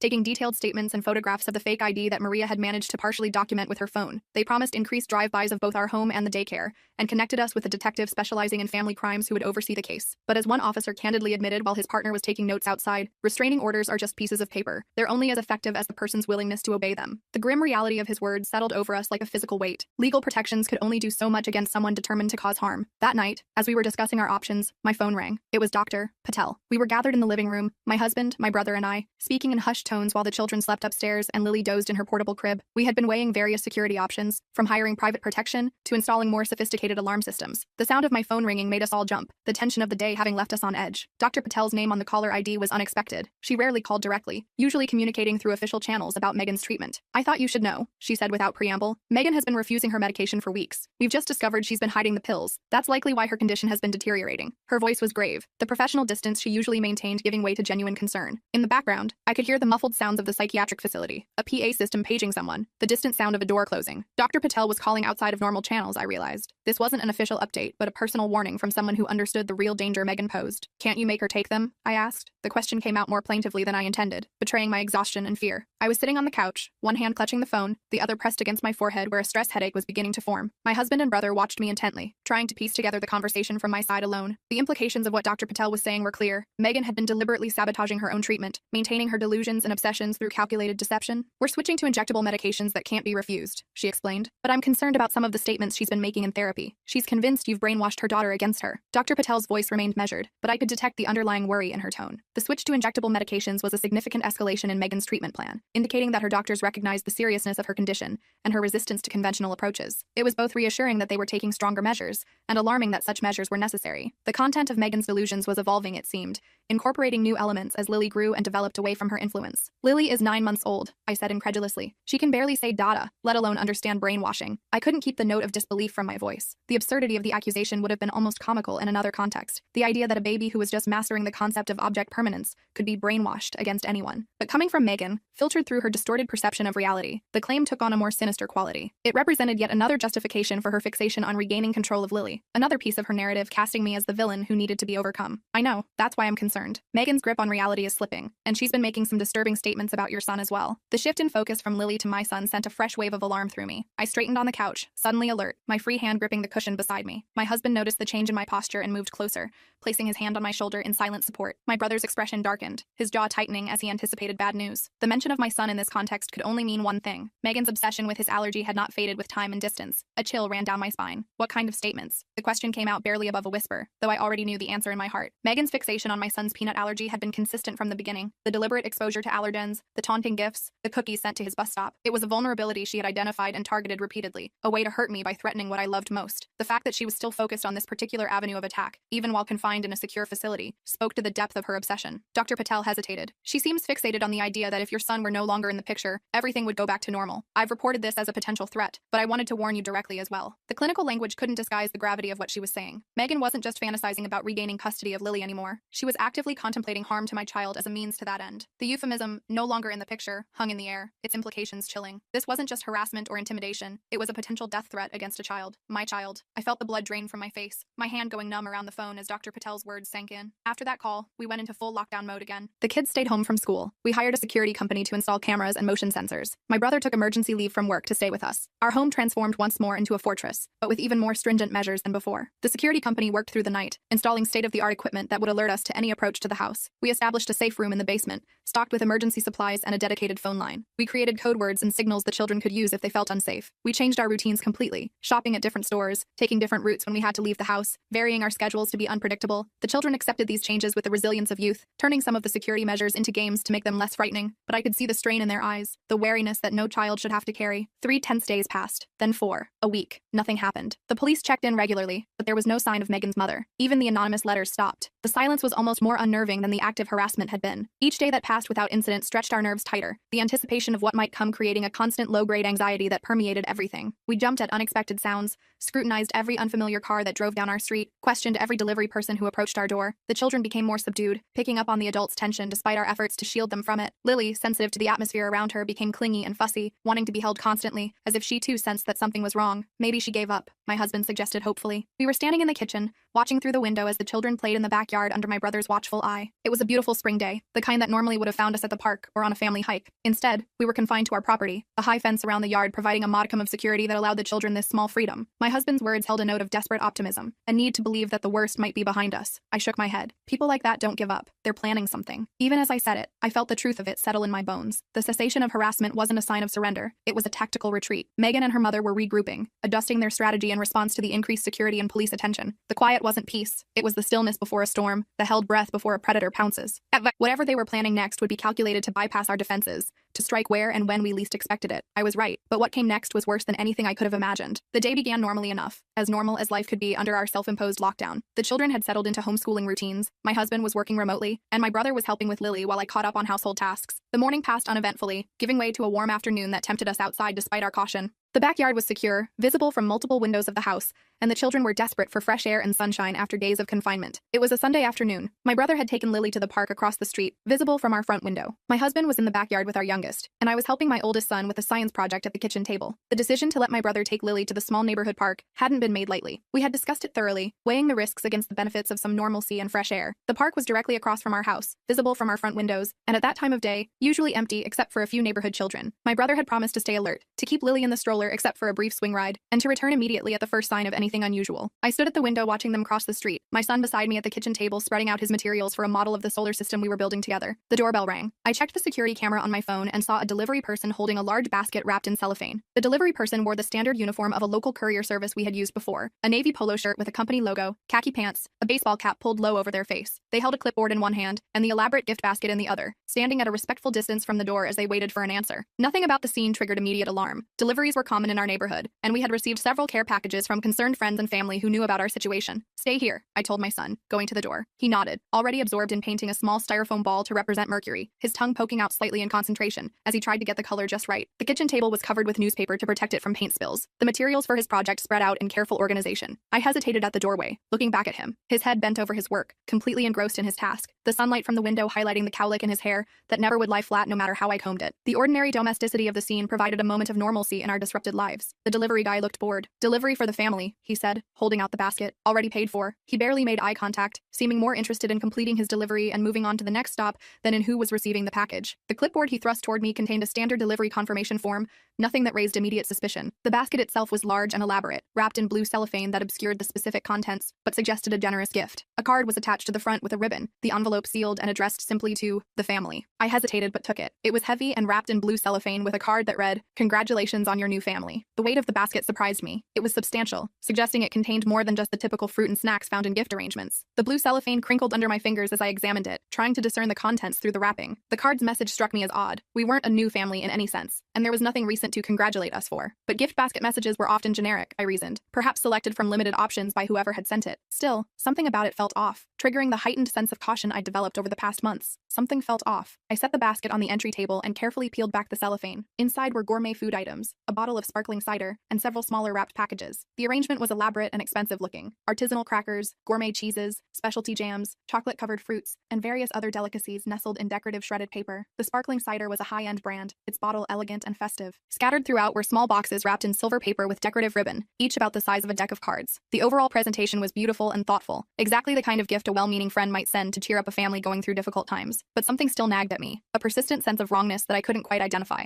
I opened the card first. "Enjoy your last meal together. Love, M." The message was printed in a flowing script that mimicked handwriting, the threat unmistakable despite the elegant presentation. The initial M could only stand for Megan or her mother, confirming my worst fears about the source of the gift. The words "last meal" sent a jolt of pure terror through me, their implication clear and horrifying. This wasn't a gift, it was a threat, a declaration of intent disguised as a gesture of goodwill. And if the basket itself was the threat, then its contents. My heart stopped. I yelled for my husband, then turned to tell my son to get away from the basket, but he was already standing beside me, curious about the delivery. I hadn't heard him approach, too focused on the disturbing card and its implications. He stood next to me now, his small face curious as he peered at the elaborate basket, paint smudged on his fingers from his project. The innocent interest in his expression contrasted sharply with the malevolence contained in the gift, the juxtaposition making my blood run cold. I needed to get him away from the basket immediately, to remove him from proximity to whatever danger it contained. "What's in the little packages?" he asked, reaching for one. His voice was bright with curiosity, his hand already extending toward one of the silver-wrapped boxes before I could process what was happening. Children are naturally drawn to presents, to the mystery and excitement of unwrapping something unknown. Under normal circumstances, his interest would have been completely understandable, but these circumstances were far from normal, and the realization of what might be in those packages hit me with the force of a physical blow. "Don't touch anything!" I shouted, grabbing his hand. Too late. He'd already picked up a small box wrapped in silver paper. As he turned it over in his hands, I noticed a fine powder leaking from one corner. My shout startled him, his eyes widening in surprise at my uncharacteristic volume and urgency. But the warning came a fraction of a second too late. He had already lifted one of the small packages, his fingers curling around it with innocent curiosity. As he rotated it in his hands, examining it from different angles, I saw it, a fine, tan-colored powder sifting from a small tear in the wrapping paper, dusting his fingers and falling onto his wrist. Time seemed to slow as I recognized what I was seeing, as the horrifying reality of Megan's plan became clear. "Put it down!" I grabbed the box, but some of the powder had already spilled onto his hands. He looked up at me, confused, as angry red hives began appearing on his skin. I snatched the package from him, my movements frantic but careful not to disperse more of the powder into the air. The box joined the basket on the entry table as I focused entirely on my son, watching in horror as his body began to react to the allergen. The hives appeared with frightening speed, raised, red welts spreading across his hands and wrists where the powder had made contact. His expression shifted from confusion to alarm as he felt the familiar sensation of an allergic reaction beginning, his eyes meeting mine with growing fear. "Mom," he said, his voice already changing, becoming wheezy. "I don't feel good." The change in his voice was the first sign of his airway beginning to constrict, the allergic reaction progressing from skin contact to a systemic response. His breathing became audibly labored, each inhalation requiring more effort than the last. I recognized the signs from his previous severe reaction years ago, the rapid progression, the respiratory involvement, the look of growing panic in his eyes as he struggled to draw breath. This was anaphylaxis, the life-threatening allergic response we had feared and prepared for since his diagnosis. I screamed for my husband,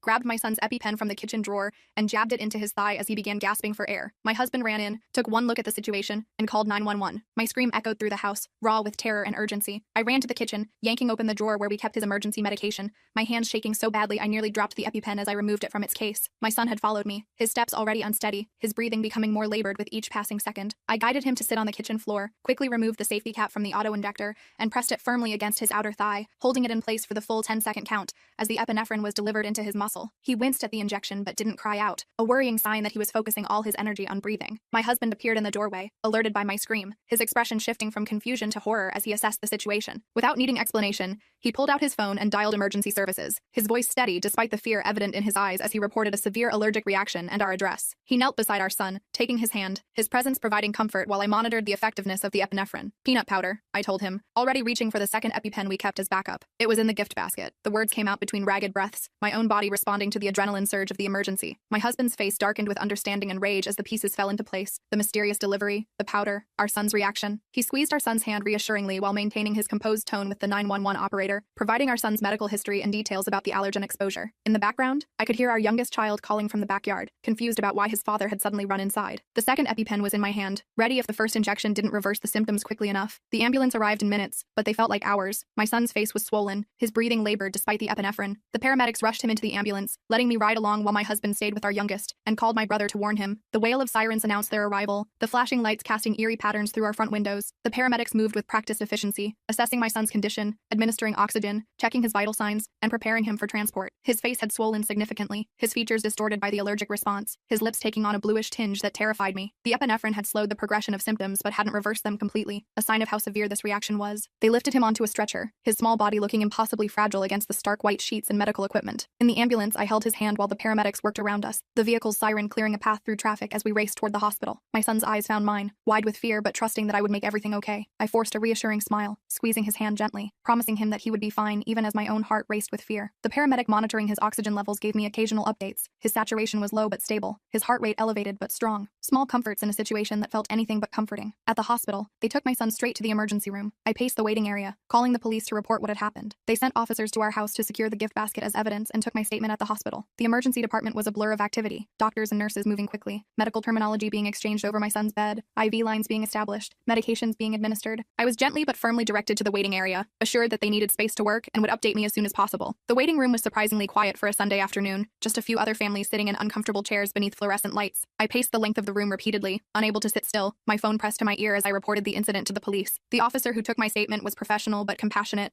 asking detailed questions about the delivery, the basket's contents, and any suspicious activity we had noticed beforehand. I described everything I could remember: the delivery person's appearance, the basket's presentation, the card with its threatening message. I explained about Megan and her mother, about the restraining orders and previous incidents, about Dr. Patel's warning regarding Megan's fixation on my son. The officer assured me they would treat this as an attempted murder investigation, not a simple case of allergen exposure. The deliberate nature of the act, the clear intent to cause harm, elevated this from an unfortunate accident to a criminal assault. Hours later, a doctor finally came out to update me. "He's stabilized," she said, and I nearly collapsed with relief. "It was a severe reaction, but you acted quickly. The epinephrine bought him crucial time." The doctor was a woman in her 40s with kind eyes and a direct manner. She explained that my son had experienced a severe anaphylactic reaction, but the prompt administration of epinephrine had prevented the worst outcomes. They had given him additional medications to counteract the allergic response: antihistamines, steroids, more epinephrine, and would need to keep him overnight for observation to ensure the reaction didn't return as the medications wore off. But his vital signs were good, his breathing was improving, and barring complications, he should make a full recovery. The words washed over me like a physical relief, my legs suddenly weak as the adrenaline that had been sustaining me began to ebb. When they finally let me see him, I broke down in tears. He looked so small in the hospital bed, his face still puffy, an oxygen monitor clipped to his finger. The pediatric room was painted in cheerful colors, cartoon characters decorating the walls in an attempt to make the medical equipment less frightening. But nothing could disguise the seriousness of what had happened.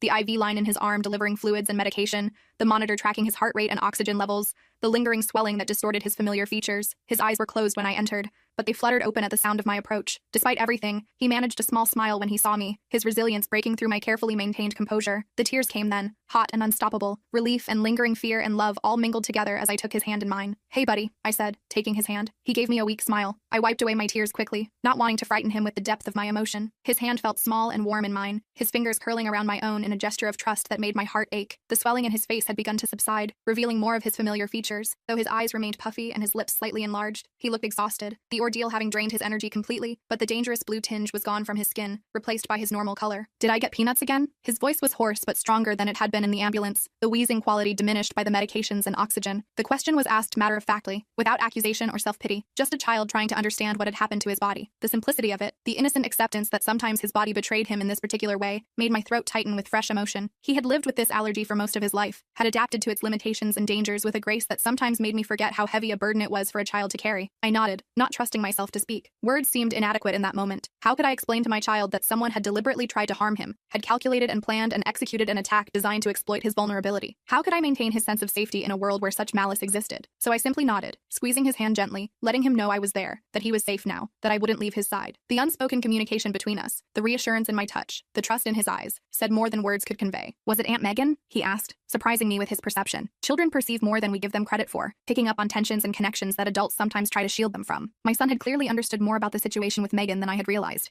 had drawn his own conclusions about the source of danger in our lives. His question wasn't fearful but curious, seeking confirmation of a pattern he had already recognized. It was a reminder that despite our efforts to protect him, he was developing his own understanding of the complex adult world around him. "We think so," I admitted, "but you're safe now." I chose honesty, delivered as gently as possible. He deserved the truth, even if it was difficult, even if it confirmed that someone who should have cared for him had instead tried to hurt him. But I balanced that truth with reassurance. The danger had passed. He was surrounded by people who would protect him. His safety was our highest priority. He nodded solemnly, processing this information with the remarkable adaptability of childhood. Then he asked if his brothers and sister were okay, if Lily was safe, his concern immediately turning to others despite his own ordeal. His compassion in that moment, his instinct to worry about his family even from a hospital bed, filled me with a fierce pride that momentarily overshadowed my fear and anger. The police confirmed what we already knew. The delivery had been arranged by Megan's mother using a fake name. The basket contained multiple items laced with peanut products, including the powder that had spilled on my son's hands. The investigation moved quickly, the evidence overwhelming. The delivery service had records of the order, placed online using a prepaid credit card, but traced to an IP address associated with Megan's mother's home computer. The basket itself had been assembled at a local gift shop,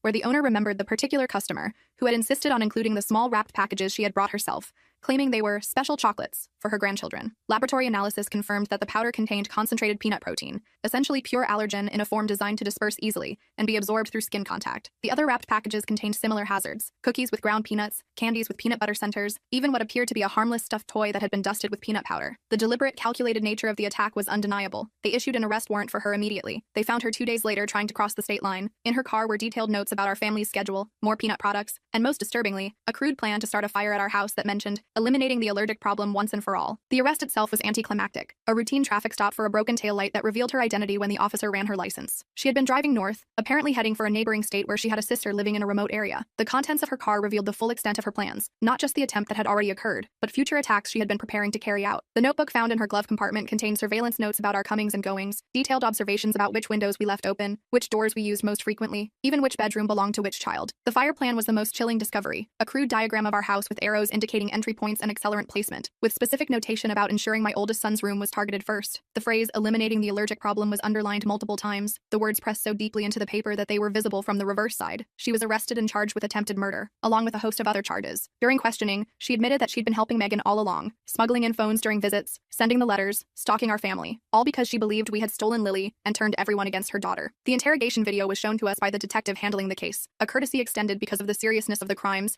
and our right to understand the threat we had faced. Megan's mother sat at a metal table in an interview room, her previously immaculate appearance disheveled from her time in holding, but her demeanor still imperious, still convinced of her righteousness. She spoke freely, almost proudly, of how she had assisted her daughter, describing the elaborate system they had developed for communication, the code words they used in their seemingly innocent conversations during visits, the plans they had formulated together. Her confession wasn't motivated by remorse, but by a desire to justify her actions, to explain the twisted logic that had led her to target a child with a deadly allergy. They took everything from my daughter, she said repeatedly, her voice cold and certain. They turned her husband against her, they stole her baby, they locked her away, they deserved what was coming to them. With Megan's mother in jail and Megan herself under stricter supervision at the psychiatric facility, we finally had a moment to breathe. My son recovered fully from the allergic reaction, though the psychological scars ran deeper. He was afraid to open packages, suspicious of food he hadn't seen prepared. The physical symptoms resolved within days. The swelling subsided, the hives disappeared, his breathing returned to normal. But the emotional impact lingered in ways that broke my heart to witness. He would freeze at the sound of the doorbell, his body tensing as if preparing for danger. He began checking and rechecking food labels, even for products he had eaten safely many times before. At restaurants, he would watch anxiously as servers approached with our meals, visibly relaxing only after I had verified his food was safe. He developed a new bedtime ritual of checking under his bed and in his closet, not for monsters, but for anything dangerous that might have been hidden there. These new anxieties were the invisible wounds of trauma, harder to treat than the physical reaction had been. My brother was devastated by how close we'd come to tragedy. "This is all my fault," he said one night after the kids were in bed. "I brought her into your lives." We were sitting on the back porch, the spring evening mild and fragrant with blooming flowers. Lily had been put to bed hours earlier. The older children finally settled after their bedtime routines. My brother sat hunched in an Adirondack chair, his posture reflecting the weight of guilt he carried. The outdoor lights cast long shadows across the yard, the peaceful scene at odds with the heaviness of our conversation. He looked older than his years, the events of the past months having etched permanent lines around his eyes and mouth.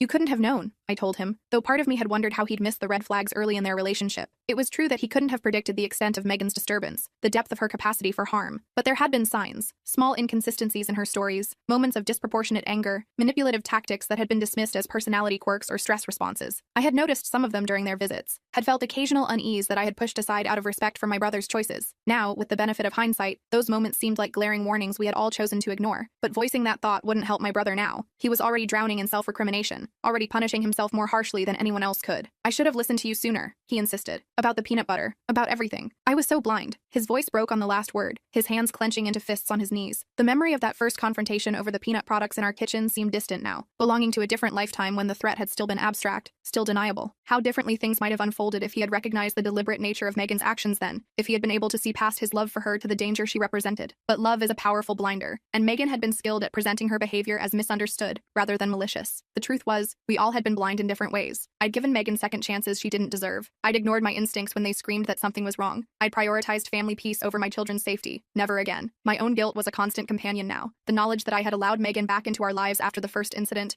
that I had accepted her apology and believed in her redemption despite the warning signs. I had wanted to believe people could change, that mental illness could explain and excuse behavior that was actually calculated and deliberate. I had prioritized the ideal of family unity over the very real danger signals my instincts had detected. These were mistakes I would carry with me always, lessons purchased at nearly unthinkable cost. But they were lessons I had learned completely. My tolerance for risk where my children were concerned had been reduced to zero. My willingness to extend second chances to those who had demonstrated ill intent completely extinguished. In the aftermath, we made some hard decisions. My brother decided to move several states away, where he had a job offer and where Lily could grow up without the shadow of her mother's actions hanging over her. It broke my heart to see them go, but I understood it was for the best. The decision wasn't made lightly or quickly. We spent weeks discussing options, weighing pros and cons, considering alternatives. But in the end, the need for a fresh start, for both my brother and Lily, outweighed the benefits of staying nearby. He had received a job offer from a college friend whose company had offices across the country, an opportunity that would allow him to transfer to a location where Megan had no connections, no support system, no way of easily reaching them even if she were eventually released. It was a chance to build a life for Lily that wasn't defined by her mother's actions,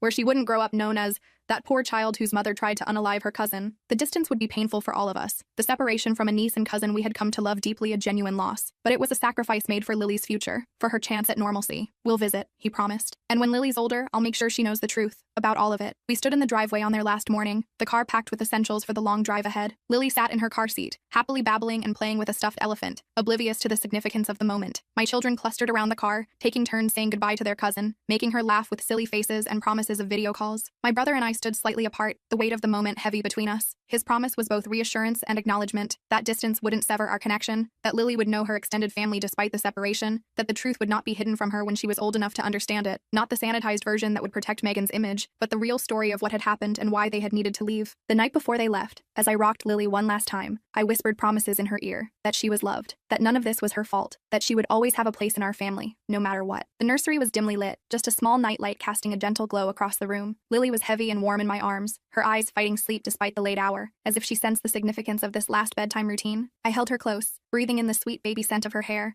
memorizing the weight of her in my arms, the way her small hand curled around my finger as I rocked her. The words I whispered were for her, though she was too young to understand them. Promises I would keep for the rest of my life. Truths I would make sure she knew when she was old enough to ask questions about her mother, about why they had moved away, about the family that loved her from a distance. In that moment, I made my own private vow, that no matter what the future held, Lily would never doubt her place in our hearts, never question her worthiness of love, never believe that her mother's actions defined her own identity. As for Megan, she was transferred to a maximum security psychiatric facility after her mother's arrest revealed her role in the ongoing harassment and the attempt on my son's life. The doctors were less optimistic about her recovery now, seeing her actions as calculated rather than solely the result of mental illness. The updated assessment from her treatment team was sobering. What had initially been diagnosed as postpartum psychosis complicated by underlying mental health issues was now recognized as something more complex and concerning. The calculated nature of her actions, the sustained focus on revenge over many months, the ability to manipulate others into assisting her plans, these suggested a level of functioning that contradicted the image of someone completely in the grip of delusions. Her psychiatric issues were real, but they existed alongside personality traits that were fundamentally problematic: an inability to empathize with others, a tendency to view relationships as transactional, a profound sense of entitlement, and a capacity for sustained malice that transcended her diagnoses. Some people just have darkness in them, Dr. Patel told me during our final conversation. The illness may have exacerbated it, but it didn't create it. We met for coffee near my workplace, a neutral location away from both the psychiatric facility and my home. Dr. Patel had requested the meeting as a professional courtesy, a final update before Megan was transferred to the new facility, and her case assigned to a different treatment team. The cafe was busy with the morning rush, the background noise of espresso machines and casual conversations creating a buffer of privacy around our table. Dr. Patel looked tired but composed, her professional demeanor softened somewhat by the setting and the circumstances. Her words weren't clinical, but human, an acknowledgement that some aspects of human behavior exist beyond the explanatory power of diagnostic categories, that sometimes the darkness in a person's actions reflects something fundamental about their character, rather than an illness that can be treated and cured. I thought about Megan's journal, about the calculated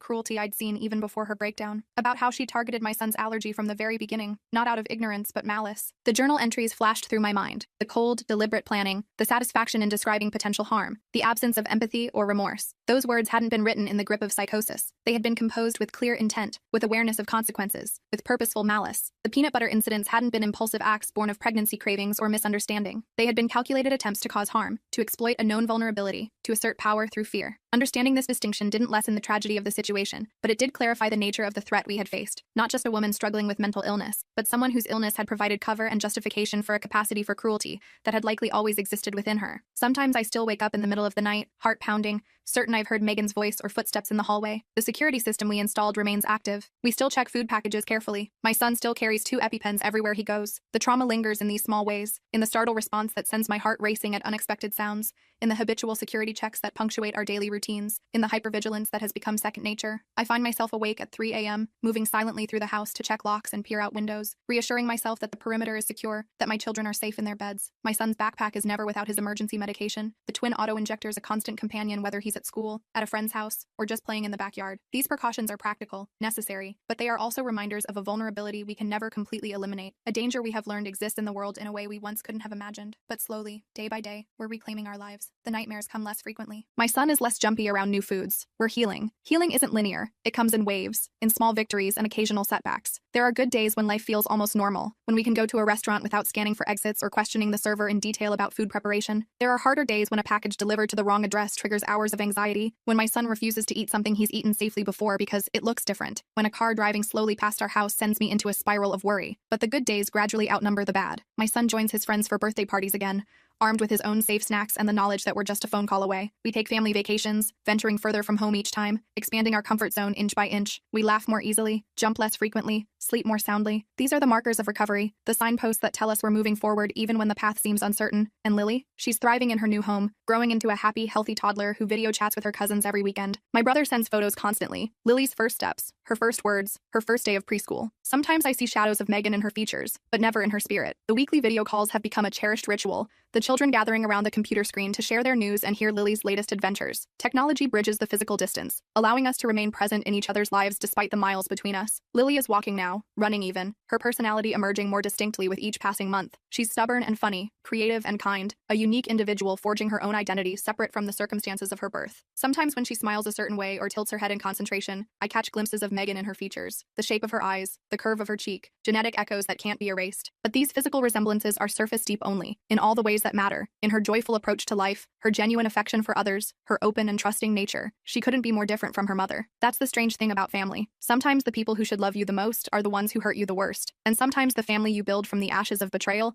is stronger than the one you were born into. This hard-won wisdom has reshaped my understanding of what family truly means. Blood relationships carry weight, but they aren't guarantees of love or safety or belonging. True family is defined by actions, by choices made daily to protect and nurture and support one another. The bonds we've forged through crisis, between my children and their cousin, between my brother and my husband, between all of us who stood together against a threat we never expected, have a strength that comes from being tested and proven. We chose each other, again and again, when it would have been easier to retreat into self-protection. We prioritized love over fear, connection over isolation, hope over bitterness. And in doing so, we created something that transcends traditional definitions of family, a community of care built on a foundation of shared experience and mutual commitment. I don't know if Megan will ever truly recover, or if she'll spend the rest of her life in institutions. I don't know if she'll ever understand the damage she caused or feel genuine remorse for her actions. Part of me hopes she does, if only for Lily's sake. These are questions without answers, uncertainties we've learned to live with. Megan's future remains a variable outside our control. Whether treatment will eventually allow her some measure of stability, whether she will ever develop the capacity for empathy that would allow true understanding of the harm she caused, whether she will remain a danger to others, or find some path to redemption. I've made peace with not knowing, with focusing instead on what I can control, creating a safe and loving environment for my children, supporting my brother as he raises Lily, maintaining the boundaries necessary to protect our family from further harm. And yes, sometimes I do hope for Megan's recovery, not out of forgiveness or a desire for reconciliation, but because someday Lily will ask questions about her mother, will seek to understand her own history. Having a mother who found her way to genuine remorse and healing would be easier for Lily to process than the alternative. But I do know this. No matter what happens, no matter what new challenges come our way, we'll face them together, as a family. The family we chose, not the one that tried to destroy us. This is the certainty I hold on to, the foundation that supports everything else. We have been tested in fire and emerged stronger, more resilient, more aware of both our vulnerability and our strength. We understand now that safety isn't guaranteed, that love sometimes requires fierce protection, that family is defined by actions rather than blood. These are difficult lessons, purchased at tremendous cost, but they have equipped us to move forward with clear eyes and open hearts. Whatever the future holds, whether Megan remains institutionalized or someday re-enters society, whether new threats emerge or old wounds reopen, we will navigate it together, drawing on the bonds we forged through adversity, not just surviving, but thriving, not just enduring, but growing, not just a collection of individuals connected by circumstance, but a true family, chosen and cherished and committed to one another's well-being. This is our victory, our redemption, our path forward, together.